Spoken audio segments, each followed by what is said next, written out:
flames of the fire in their hearth, the sword burned with a blue flame, and yet their hands were not harmed. I had been rendered speechless. When the flames had died, they had given me the sword. I had been fearful, but Kara had told me that it was cold, and it was, as cold as ice. Her words still resonate in my head.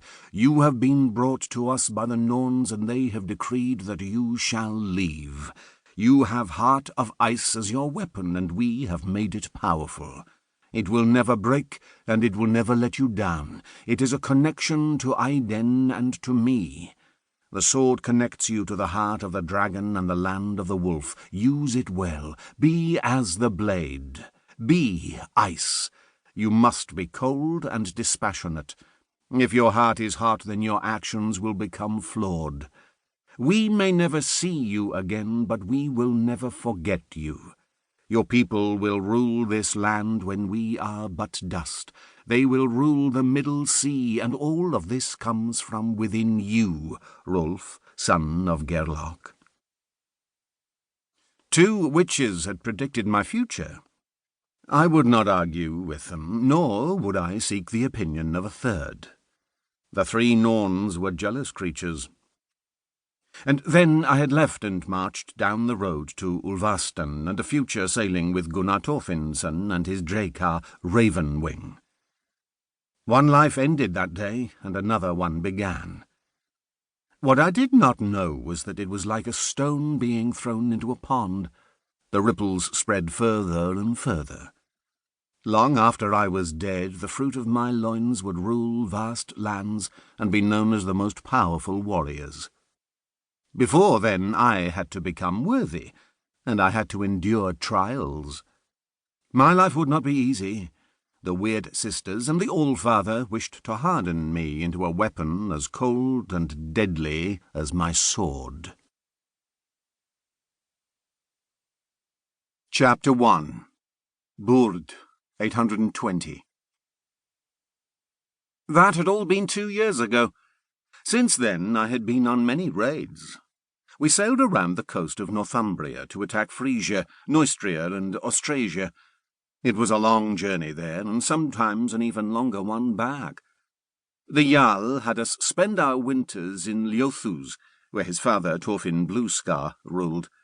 I would not be speaking the truth if I said my time there was happy. It was not. The crew of the Jarl's ship were, by and large, protective of me, but others in the warrior hall resented my association with the Dragonheart. They were envious of him and his success. I was treated by some as though I was still a slave. It did not help that I looked younger than my years.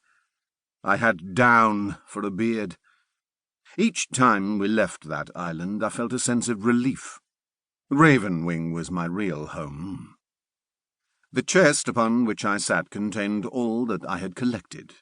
I did not waste coins as many of my shipmates did.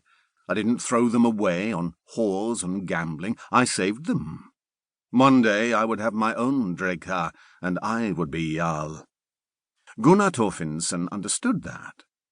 My dream and that of the Dragonheart had saved Gunnar off Dervlin, and he owed me a life.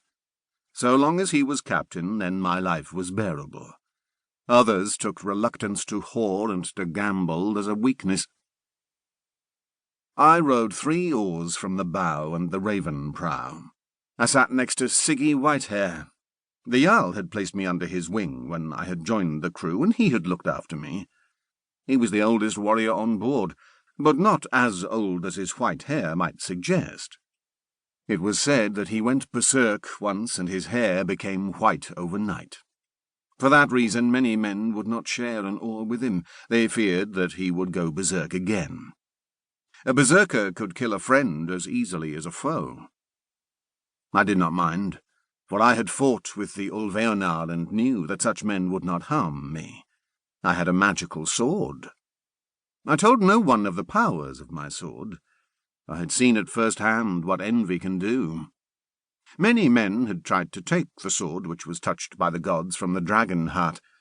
I did not need such envy. As we rowed towards the land they called Aquitaine, I wondered when the Weird Sisters would interfere in my life again.